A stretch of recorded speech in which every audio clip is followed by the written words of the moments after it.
Welcome to Grant's Rock Warehouse. Tonight we have a special tribute to Myles Goodwyn. Myles just recently passed away December 3rd. Lead singer, guitar player, April Wine. So the panel's back.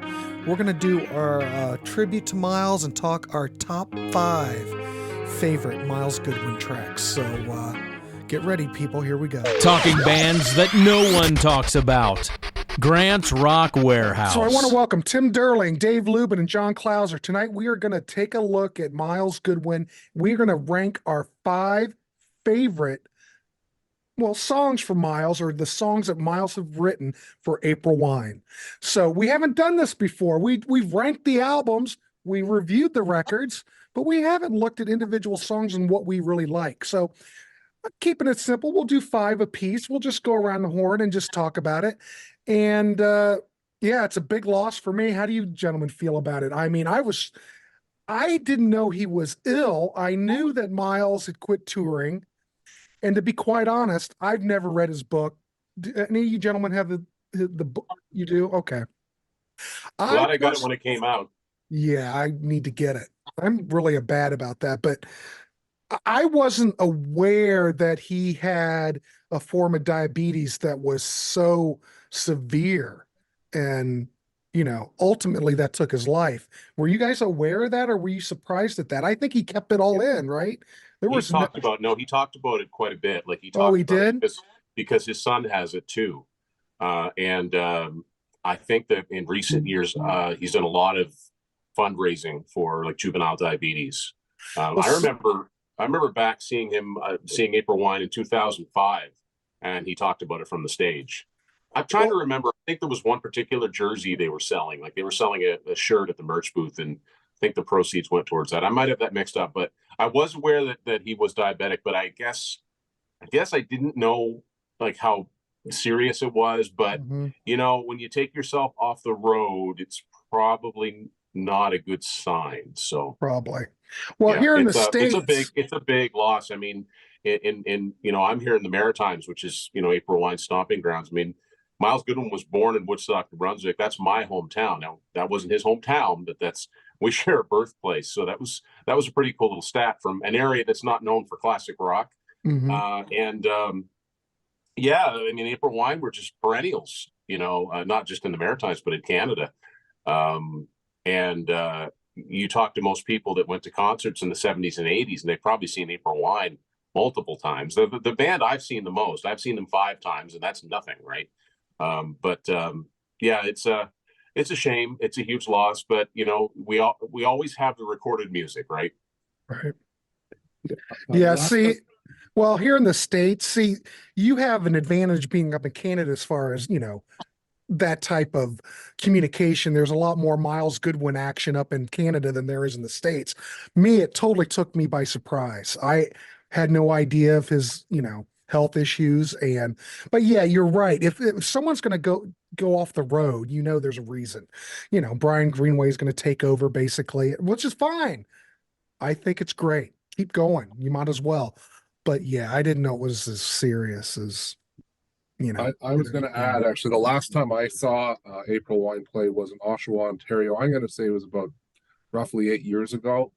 And during the show, he was making it a point to say that he had to drink apple juice throughout the show. And he was explaining his condition. Okay. And as Tim said, he did a lot of work to try and raise money for that. He got involved in very interesting causes at the end. Another thing he would do at those shows is he would collect shoes for the homeless, for the underprivileged, and he would say, come to the show and bring your old shoes because those shoes can still be of use. So he did some kind of interesting things in terms of charitable work. And there was a period so he didn't retire. He was actually getting to retire. He was going to retire before Mark Perron took over, and they had a whole bunch of auditions to try and find someone who sings like him and plays like him. And in the end, he concluded, no, I'm not going to retire. So he, in the end, didn't retire on that first go round, but he was, not feeling 100% even back then. And I don't have the exact timeline of when that occurred, but anyway, then they did do some shows around Canada, post lockdowns and stuff. and he announced his retirement, and they replaced him with Mark Perron. Mark Perron doesn't, I haven't seen him live, but I've seen the videos, and we certainly appreciate all the work they're doing, but he does not sound like Myles Goodwyn. But they're keeping the music alive, so good for them. Yeah, I think that's what's important. I'm not one of those guys where I want to hire somebody that sounds like the other person. I'm just glad they're out playing the songs and Brian Greenway can keep it going. Hey, I'm good with that, Keep the music alive. That's what's really important. Exactly. So, yeah. I don't know. Yeah, I mean, I haven't seen them with Mark, but it's not that I wouldn't. I think it would be really interesting. But yeah, Dave's absolutely right. As a matter of fact, I remember seeing there was a guy that posted his audition to YouTube, and he was doing roller. I can't remember his name, but he sang awesome. He played guitar. He did rhythm, lead, like all the harmonies. Like he multi-tracked himself doing it. And I was like, man, that's a lot of work to not. No, I changed my mind, but it must have been pretty serious to get to that point, but there must have been that inner thing saying, no, not yet. I still got more to do. But yeah, it's a loss. I mean, anytime it's weird. You don't know these people. I mean, I did meet Myles once, but when you listen to that music, like we have and comb through it, you feel a connection. So it's definitely an end of an era. That's why I felt like I wanted to bring this group together so we could, I don't know, talk about it, because my God, the April Wine series spanned over a year. So I just feel like, anything that happens important like this, I don't know. It just makes me, I don't know, I'm sad, but he's probably in a better place. But man, the amount of work, the amount of songs that Myles has written, what he has contributed to the rock community, well, plus later in life with all the donations and charity work, but what April Wine has brought as a band. Yeah, not here in the States, they weren't all that big, but in Canada, I mean, like Tim's talked about and like Dave's talked about, they're, icons. Well, I mean, they're an institution up here, but I mean, Harder, Faster went gold, Nature of the Beast went platinum. I mean, there's lots of Canadian bands, bands that I love, like Honeymoon Suite, that never had a gold record in the States. So April Wine did all right. Like, they had a good run. That whole run, from First Glance through Power Play, I mean, they were a major touring band, and a lot of big bands opened for them.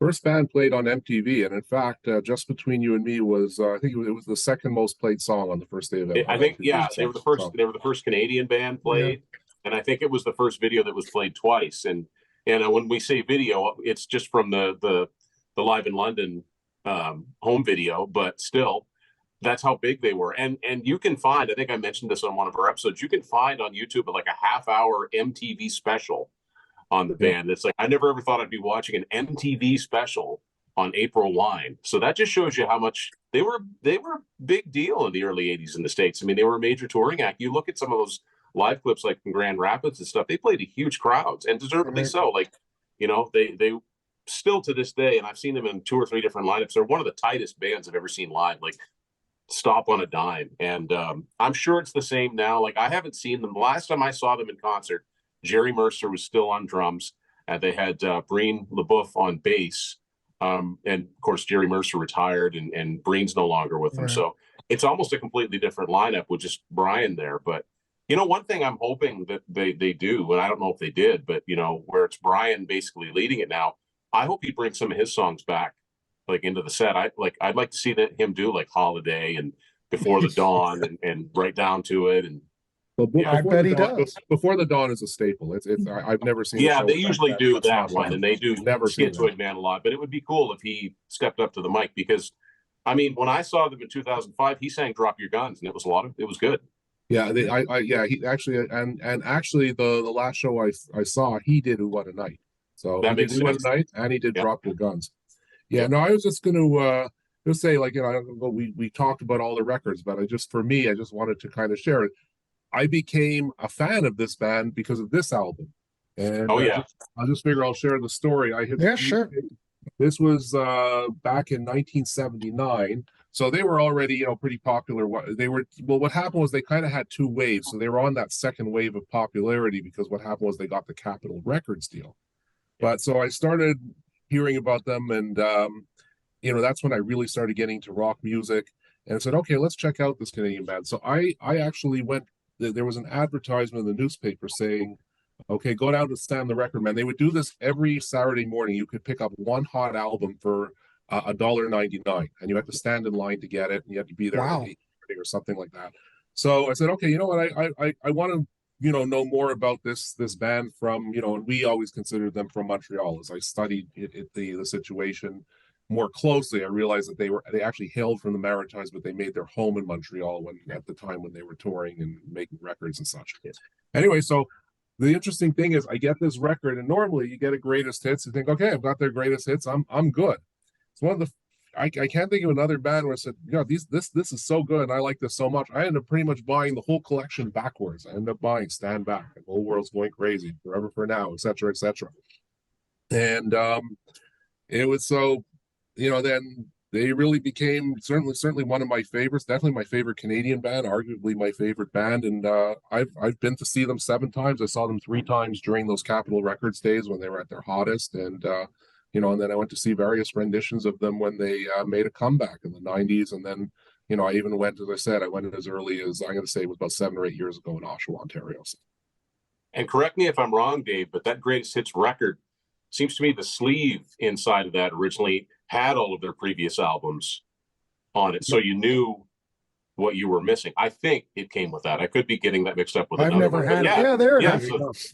See, that greatest hits record never came out in the States because they didn't have any hits. That and in Canada they were on Aquarius Records from the beginning, and in the States they were on Big Tree, and then they were on London, and then they were on Capitol. So it was a bit of a mishmash, and they only had You Could Have Been a Lady was a minor top 40 single in the States. But you get that 1979 greatest hits record, and you really get a sense of the variety, because you go from Fast Train, and then you like Lady Run, Lady Hide, to Roller, and Roller really was pointing the way to like the future, right? Harder, Faster, Nature of the Beast. But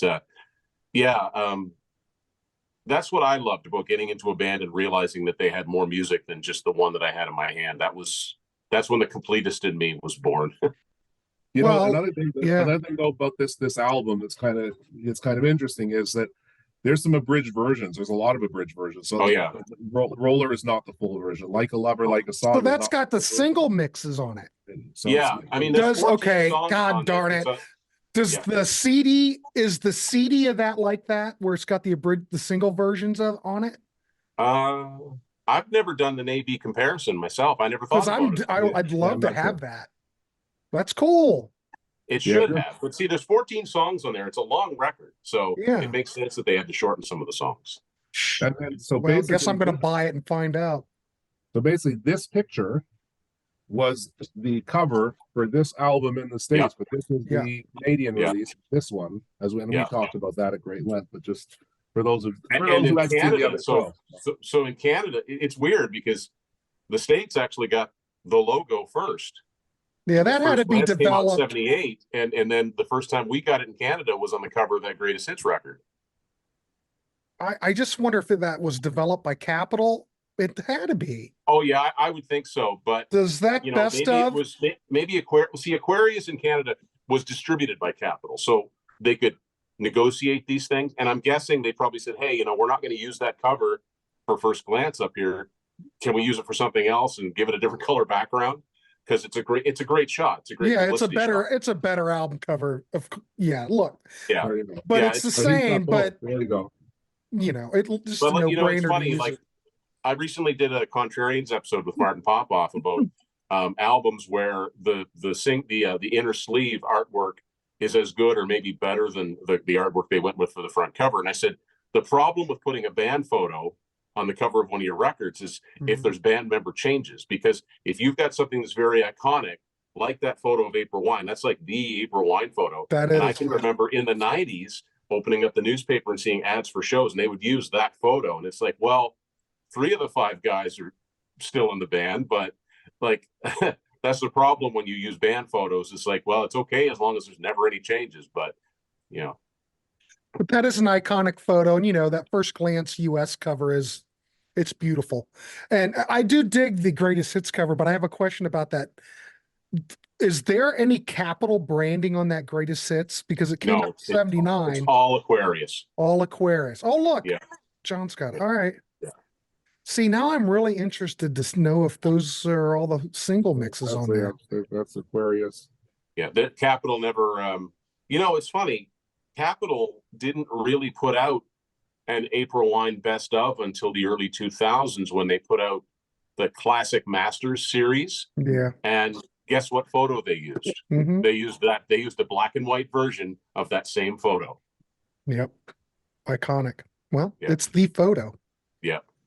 I thought I'd share one more thing. I was listening to an old interview with, and I don't know that we ever really went into this, but there was a lot of tribute stuff available on YouTube, and I've been watching things this week.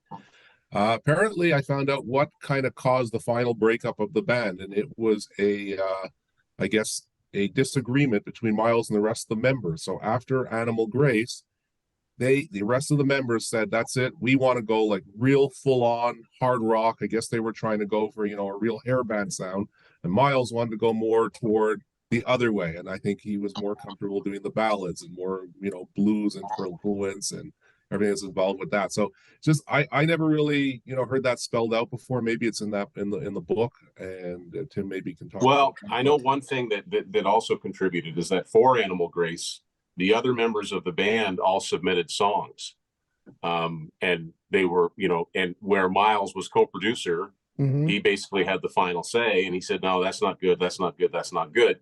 So all the songs in Animal Grace are his compositions, with the exception of, I think, Hard Rock Kid, which was a song that was brought in. And so that was also a contributing factor to their days were numbered at that point. But as we'll talk about when we list our songs, it's kind of a shame, but we'll get into that later. Yeah, I just want to keep it loose and just, we can just talk about particular tracks that we like. We'll just, we keep it loose here in the Warehaus. That's how we do it. But I don't know. Let's throw it over to John Clauser. So, John, how are you? Nice to see you. We just kind of been on a tangent, but that's okay. Is there what are your favorite Myles Goodwyn tracks or April Wine tracks? I don't know. Well, particularly Myles, when you've got so many out, and me being the newbie here, well, a newbie fan to the band, really. So right. I was under the learning tree as I was going through the catalog, pretty much. So, for me to really think about, oh gosh, what of these songs really stood out to me? If I don't know if you want me to go all five or we're just going to go round robin, but I can just listen. No, just go. You can talk your five. We're going to keep it brief and. Okay, so I'm sure I'm going to mention a bunch of obvious ones. Sure. But I mean, what of course we're going to have to mention some of those obvious ones, but let's just pick a random one here. Let's show some influences that Myles had. How about You Won't Dance With Me? You got that nice 60s kind of doo-woppy feel of almost an epic track for a 60s song because it's like 5 minutes long, but still you get that kind of 60s feel. It's kind of has that nice vibe about it, nice influence. And I think Myles does a good job singing that. But then you go back to the second album with You Could Have Been a Lady. Great song. Love that swing, love that feel. It's another great track. Give Me Love. Can't go wrong with that one. I think that was always a good one. This Could Be the Right One. My goodness, that thing was constantly in my head when we first started that one. Just again, you just get that rollicking riff feel, and everything just clicks so well. Gosh, what would be the last one I could mention? I'll even stick on that album, Sons of the Pioneers. That's again, This Could Be a Right One, going right into Sons of the Pioneers. That is a 1-2 knockout punch right there. Yeah, that is an absolute knockout 1-2 punch right there, in my opinion. So, and I know you guys will probably have a lot of other songs to take, but gosh, he wrote so many of the songs. But those were probably some of the ones that probably just really stuck with me and just kept playing in my head constantly. So. But Sons of the Pioneers, and this could be the right one. Well, it is a 1-2 punch. And you would have thought, well, Animal Grace is fine. I think that we've talked about this. Look down in the links, ladies and gentlemen. There is a definite drop in quality, but I'm just going to throw this out there. It could be because the band was in such turmoil at this point. That could have had a lot to do with the output, the quality on here. I mean, it does kind of sound like a band. Well, kind of doesn't sound like a band to me. God, it's complicated. But man, those two Myles Goodwyn songs that start that record off, man, if it's as good as anything else that they've ever done, you know. But man, I love that era. I don't know. I don't even know what I'm saying. I'm just all worked up. But I don't know. You got anything else, John? You know, again, I don't have the history with Dave and Tim. You guys obviously have the history. So just hearing you guys talk about your love for the band was just very encouraging to me. And it's just like, okay, what is it about this band that's okay? Why do these guys like this band so much? And so and as you dig into those albums, you really do begin to understand why someone likes a band so much. You know, so so I appreciate being under the Learning Tree. It was certainly a great series, and it was a great series to be a part of. It was fun. And a great catalog. Yeah. You know, it introduced me to a catalog I was never familiar with. You know, aside from if you CK, that was it. That was the only song I was ever. Amazing. That was the only song I was ever really familiar with. That's such an oddball song to be the only one that you knew. Well, again. Listen, go back to that album show with that, and I think I tell a story on that. So, yeah. But yeah, when you're younger and a kid, and a song like that, you're going to go, "Oh, that's kind of funny." So it does make an impression, you know. Yeah. All right, cool. Thanks, John. Let's throw it over to Dave. Dave, So give us some tracks. All right, so my top four is easy because and I've referred to my April Wine Hall of Fame, and those are those four songs. That fifth one was tough. I mean, this could be the right one that John mentioned. Like that could easily have been one of them. A Victim of Your Love is another one that could easily have been one of them. But I actually went with something, I guess, from a quote unquote newer album. Nothing's new anymore, but That's Love from Attitude. I think that song, it's one that I gravitated to like sort of much later and said, wow, this is like fantastic. And I kind of missed it the first time around. But that's just one of those great songs that for me, if it comes on a playlist or something like that, it's just, let's crank this baby right up. And the other thing I discovered much later is how much I really like that video that was made with it. So I don't remember the video at the time, but it was great. So then we get to my April Wine top four. So these 2, 3, and 4 are kind of interchangeable, but I went number 4 coming right down on top of me. So just on that one, I remember at the Harder Faster concert, it was actually the encore, and wow. Myles came up the stairs just carrying some keyboards, just put it down, and he just started playing that song. And I did hear that song one other time live, and that would have been in Oshawa in '92, and that was like their big comeback tour. And referred to that many times in your show, Grant, when I just said they played everything that night. I was like, I wish I could go back to that night and just hear. I mean, they played almost everything from Stand Back, which is, as I said, that's my favorite album. They played, I'm going to say they played almost everything from Nature of the Beast and Harder Faster too, for that matter. But anyway, number 3, a song that I said is his most creative song, Wings of Love. I just think it's sort of different from anything he does. I like the way it just segues into all these different sounds, different rhythms. And that's from The Whole World's Going Crazy.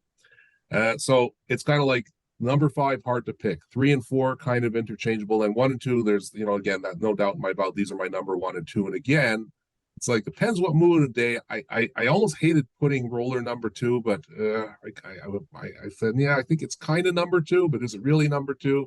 But I think I've complained on this show. I said, okay, here I moved to the States. I understand they're not that famous, but how the heck can this band, how can this song not be on every classic rock radio station? It's just so catchy. It's so slickly produced. It was a hit song. It is played on Sirius XM channels like Classic Rewind, but I haven't heard this song on a rock station, on a classic rock station in the United States in years.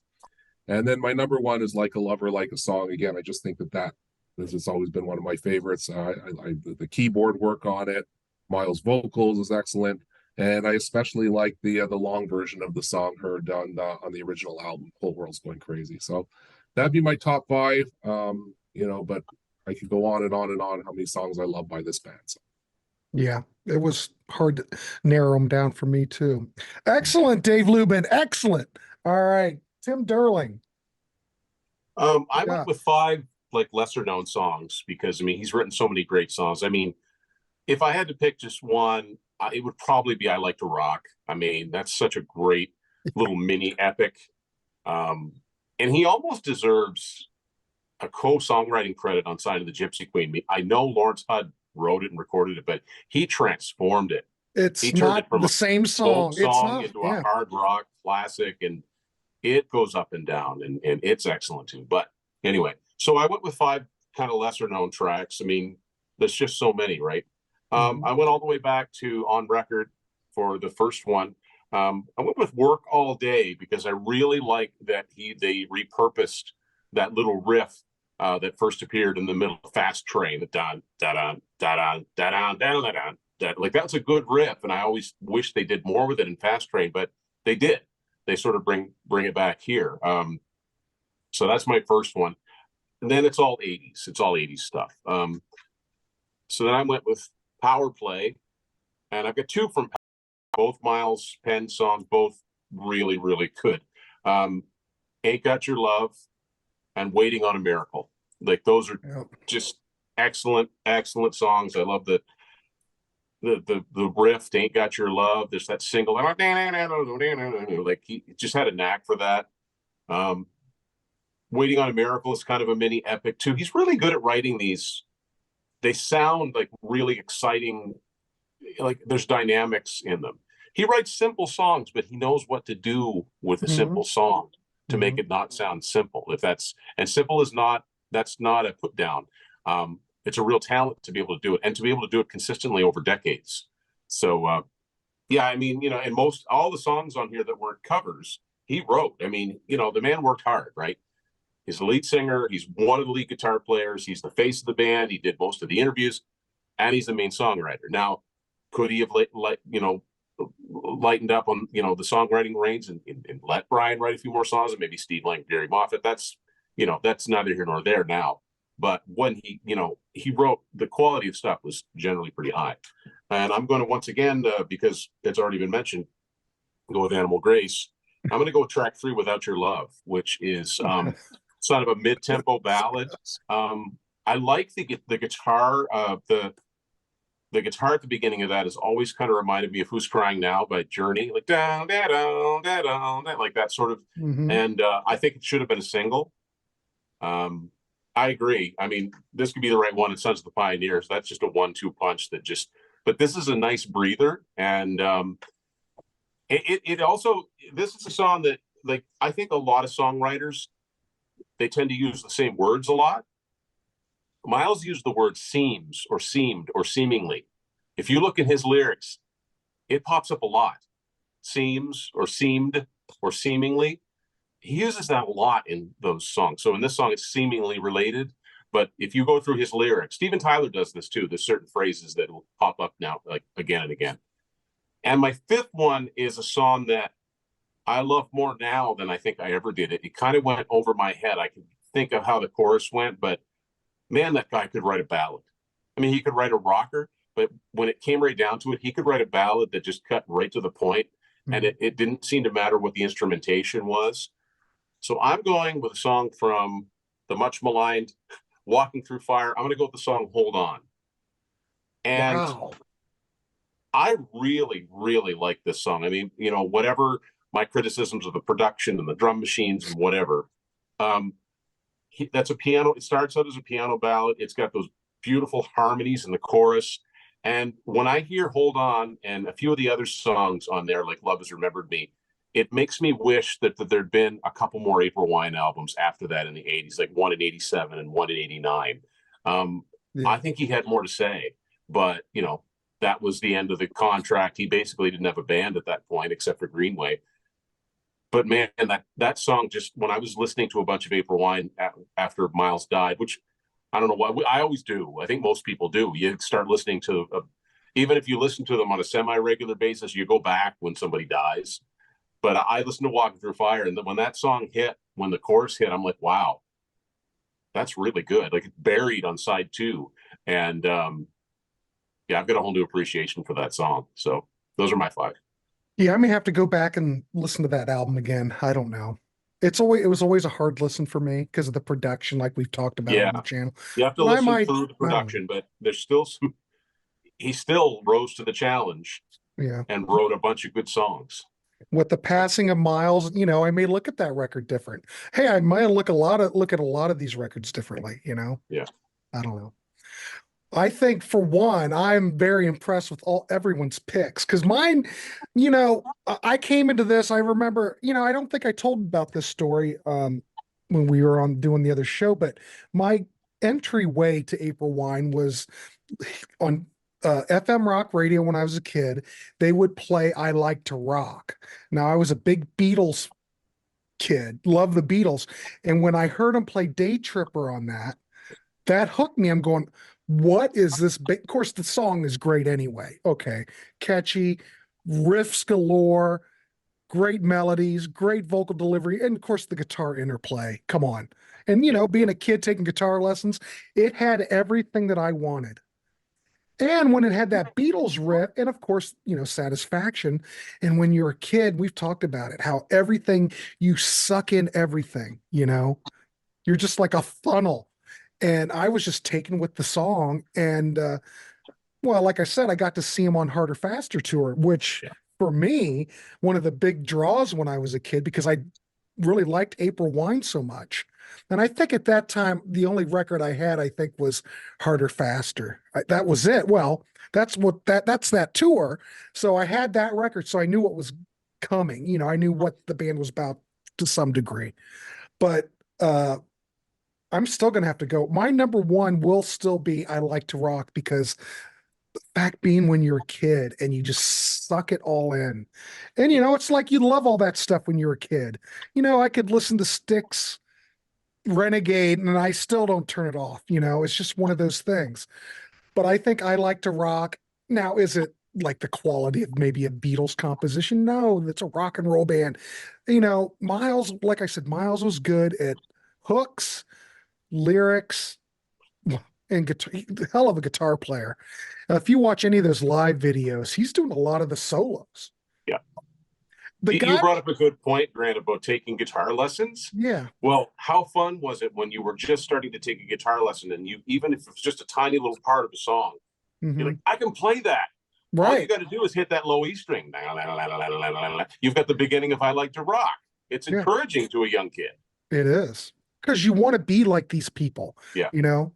I don't know how kids are now. They all probably want to be Taylor Swift. But when I was a kid, I would have loved to have been Myles Goodwyn when I was a kid, But that whole record, Harder, Faster, really made a big impression. So I would say, well, I like everything that's on it. I will say it's hard to narrow this down, but I'm going to go with I Like to Rock and Say Hello with a 1-2 punch. Some about April Wine and 1-2 punches. Yeah. There's a show right there. There's a lot, because like another one is on we talked about the 1-2 punch on Animal Grace, Sons of the Pine. First glance. What's that? First glance hits you with a couple of rockers. And we know that Nature of the Beast, 1-2 punch, God. Yeah. And I love all those tracks. Huh? All Over Town is killer. Telling Me Lies. That was Stand Back's a good one. Like, yeah, the way they segue Telling Me Lies and All Over Town together. Brilliant. Yeah.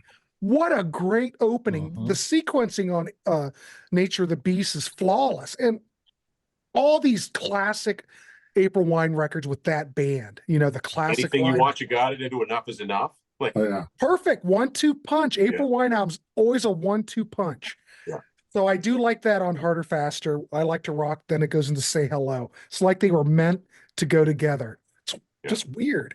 But I have to admit, one of his best tracks, or one of my favorites, and we mentioned how great Myles Goodwyn is with a ballad, but Just Between You and Me was a monster hit in the States.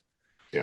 And I could still listen to that. In fact, all these songs that I'm mentioning today, I can listen to over and over again, and I don't get tired of them. And that's a true indicator of a great song to me. You know what's great about that song? What's that?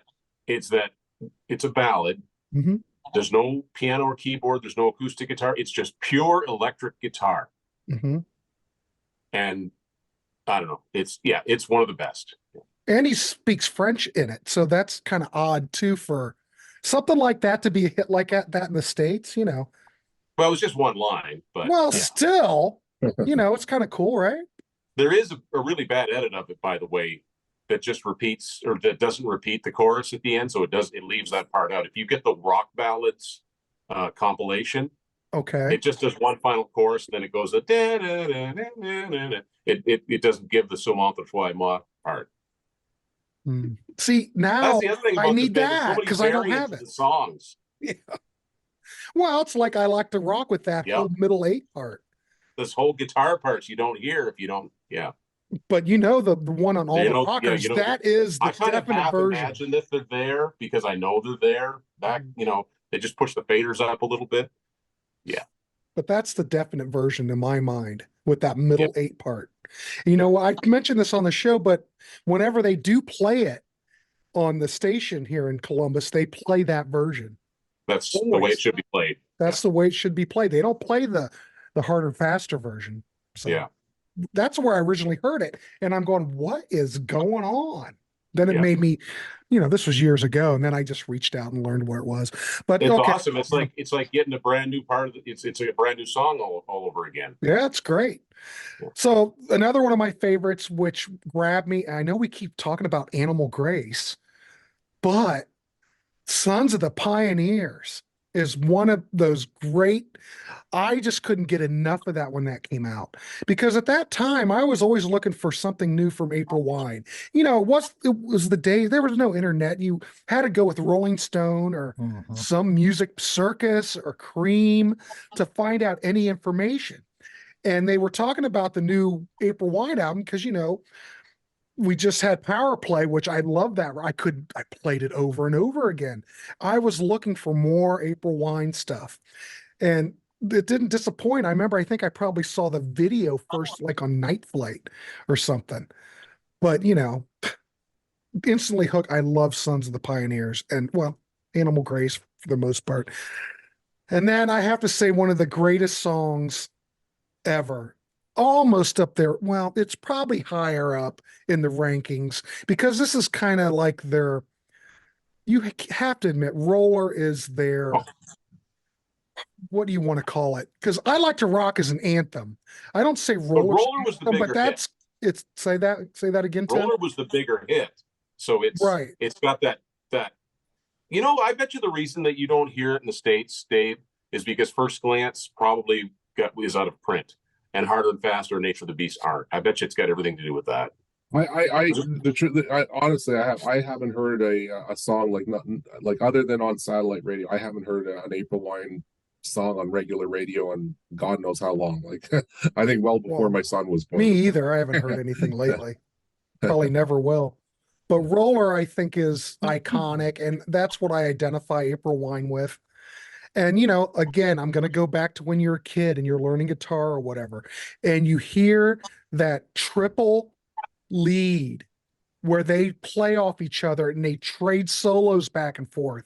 When you're a kid and you can't get enough of guitar, the fact that they had 3 guitar players for once is amazing. And when I saw them in 79 and they're trading licks back and forth, you know, my eyes were like size of saucers. I loved it. I'll never forget it. It's just something, you know, absolutely wonderful. And to see those guys up on stage playing it. There was a band in Marion, Ohio called Scimitar that had a 3 guitar lineup that played like the Palace. They were just a local band. They had pretty good following, you know, but they would play Roller too. And they had it down to a science. They had 3 guitar players. And I saw that when I was a kid, and that was just it just solidified that song for me. You know, a fact that a cover band could pull it off so well, because those are intricate guitar parts. Bang, Sometimes bang. they're in harmony, sometimes they aren't, and Yeah. it could really be a big noise on stage if you weren't tight. Again, there's that tight word again. You know, like the fact that they can pull off 20th Century Schizoid Man. Yeah. And I've seen them do that live. Yeah. Stop on a dime. Stop on it. Brilliant.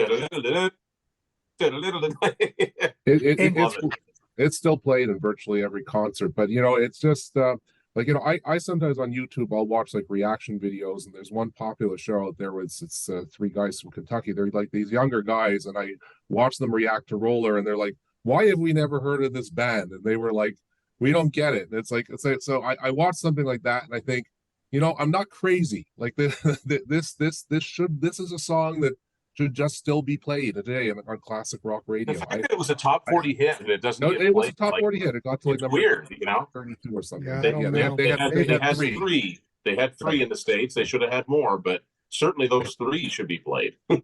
So, John, what were you? Oh, well, what were you going to say, John? The only thing I was going to say is when you hear their version of 21st Century Schizoid Man, I mean, it tells you these guys are very strong musicians, Yeah.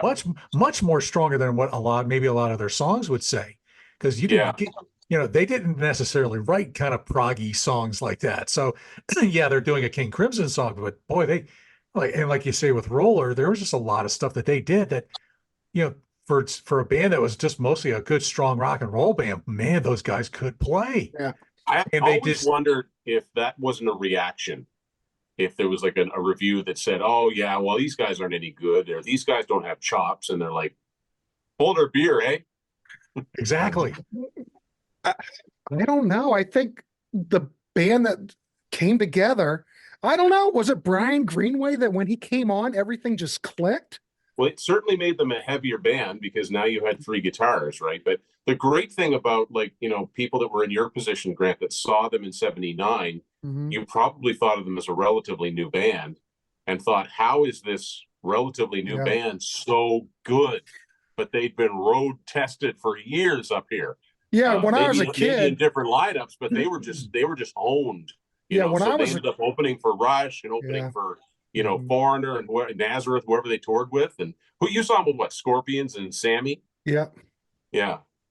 But when I was a kid, at that point, I only knew Harder, Faster, and that's all I might have heard Roller then. I think I heard that later, but that's when I came into it.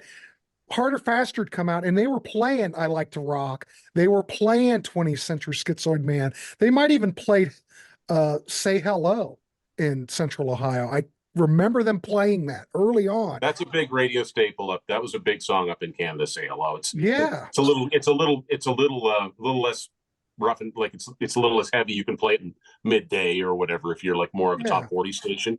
How hard was it to discover the earlier albums for you, Grant?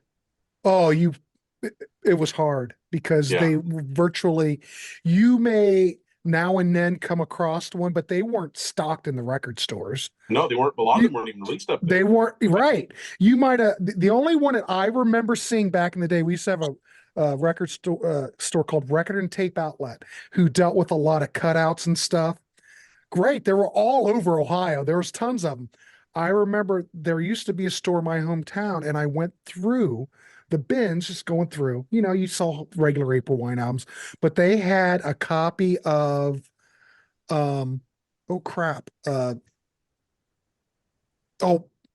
Stand Back. They did have a copy of Stand Back, and I'm looking at it, I'm going, what is that? Because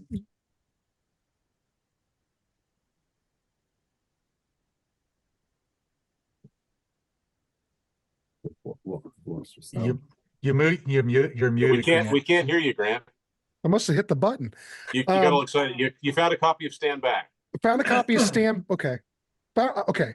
So we had a record store in Marion called Record and Tape Outlet who did a lot of cutouts, they would stock a lot of weirdness, but that was the first time that I ever saw Stand Back, and the whole world's going crazy. They had both because what World's Going Crazy, I think, was on London. That was on London, and Stand Back would have been on Big Tree. Yes. So they were released in the States, but not very widely. No one, Musicland didn't. That's the only other store that I could, or Peaches. Peaches might have had it, but Musicland and Marion didn't have it.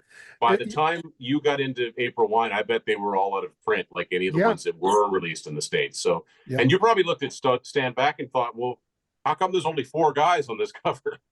And then I could barely recognize, I thought, is that Myles? Is that? But, you know, Gary Moffat I could pick out. But you know what I mean? They had changed so much. You know, Capitol kind of look at Jerry cleaned them Mercer. up a bit. Yeah, look at Jerry. Mercer has hair. Well, Jerry with hair. But they kind of cleaned them up, made them more commercial. You know what I mean? Yeah. But more polished, which you had to, you know. Yeah. But made a big impression on me. I mean, I could list another 20 songs. But those ones in my early, you know, being a kid, that just still mean a lot to me, you know.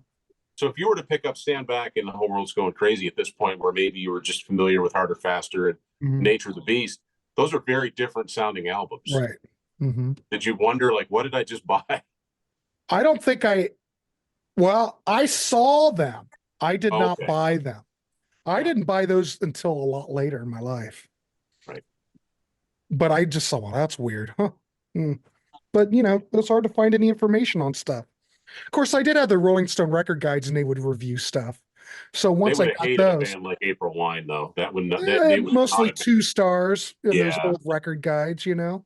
Yeah, but it is. I remember there was this book, and they it was a book, and it came out. I don't know. I'm going to say like early 80s or something, and they rated like a whole bunch. It was a Rolling Stone record guide, and they rated like a bunch of bands, and every Canadian band that was in there, and some of them that you guys may have never heard of.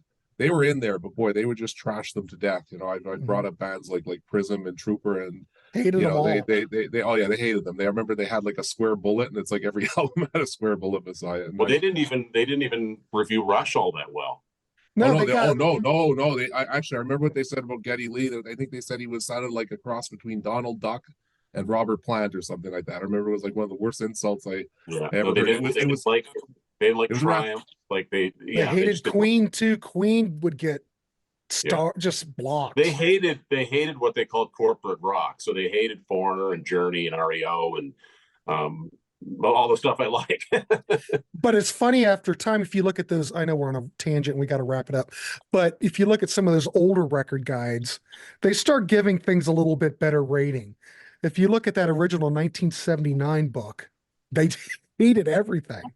But you know, by the 80s they started to lighten up, and then you get to the even later ones.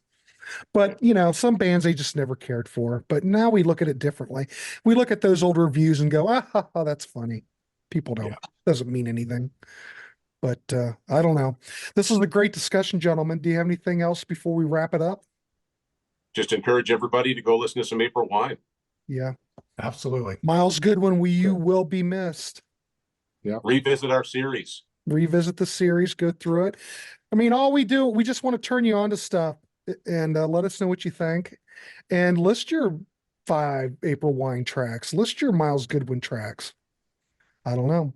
He's gone. We won't have any more, ladies and gentlemen, but we do have Brian Greenway still out, still playing the songs. So based on that, I don't really have anything. Yeah, they're playing everywhere, Grant. They started touring in the States again. So yeah, and they look for them places like Missouri. They were in Ohio, South Ohio last year. So they're around, and they're all over Canada. Yeah. All right, ladies and gentlemen, we'll see. I don't know what's next, but just there's always more content. Check out Tim's channel. Check out John Clauser's channel. The links are down below. And I do think Dave's got something concocted. I don't know what the status is of that, but yeah, it's still in concept, but we'll get to it. I promise. We'll get to it. So look for more Dave. He'll be out there. All right, gentlemen, we'll see you. Thanks again, and check out some April Wine. And see you on the next one.